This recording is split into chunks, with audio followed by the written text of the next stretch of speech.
Hello ladies and gentlemen, welcome back to another video.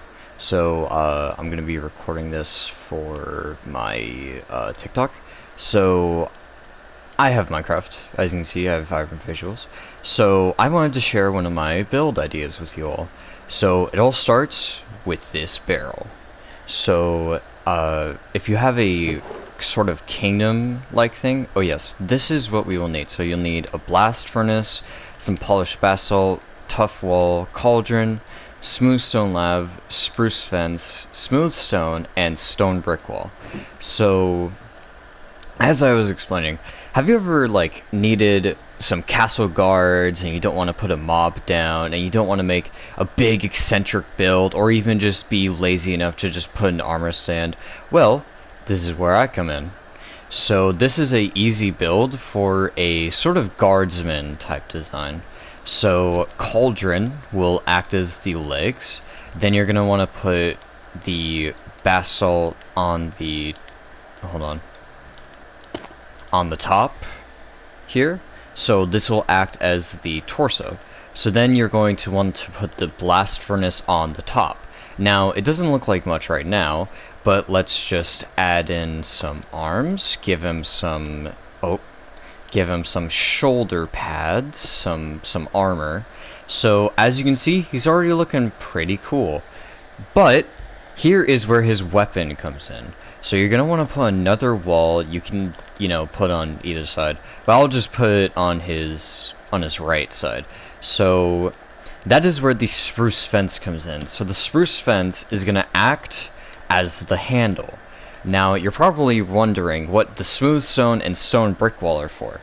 Well, if you want to make him more intimidating, you can give him something like a warhammer, for example, like D&D style. And as you can see, he's already looking pretty menacing. I wouldn't mess with this guy. But if you don't want to go for a big hulking look, then you can swap out the warhammer for something like a pike or a spear.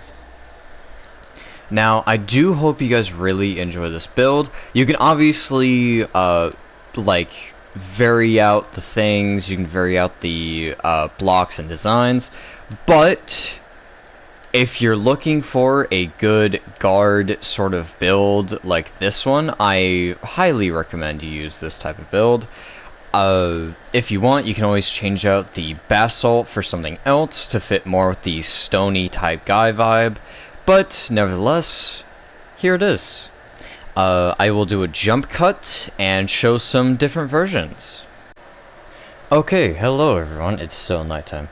Okay, I have prepared the next version. This will be for the nether version, if you want to add these to like a nether fortress or even your own base. As you can see, we still have them there with the materials.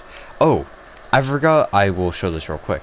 So, something I discovered in my findings, if you want to change it to a female, then you can replace the basalt with a anvil.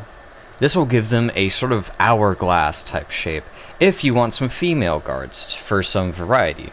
But for right now, I will keep it the normal basalt. So let me just put those back. Okay. So for the nether version, you're gonna want a respawn anchor, a block of netherite, cauldron, blackstone wall, nether brick slab, crimson fence, and glowstone. So once again, the cauldron will act as the body, the netherite will act as the upper half, and then the respawn anchor will act as the head. So blackstone wall will act as the arms. And then Crimson Fence will act as the handle, and I didn't prepare a wall for this, so we're just going to give it the Warhammer type version. Now, oh, I almost forgot the shoulder pads. There we go. As you can see, already looking pretty more intimidating than the normal version. So, you're probably wondering, how does this guy see? Because this guy probably has a head in that helmet, but this guy, he just has that small little hole to look out of. Well, that's where the glowstone comes in. So if you also want this knight or guard to have a little bit of glow to him, you're gonna want to put glowstone inside, so then that will give him an eyeball. You could even do something like half of the glowstone to make him all happy. But I'll just leave it at full. But yeah, so that is the variation for the end. Well, not the end, but the nether. Obviously, like I said, with the first version, you can swap out the block palettes and stuff to fit whatever environment you're in. Maybe swap out the crimson fence for the warped one to give it some blue in there. But yeah, so I'll just leave it at that, and I hope you guys enjoyed this little build trick I have.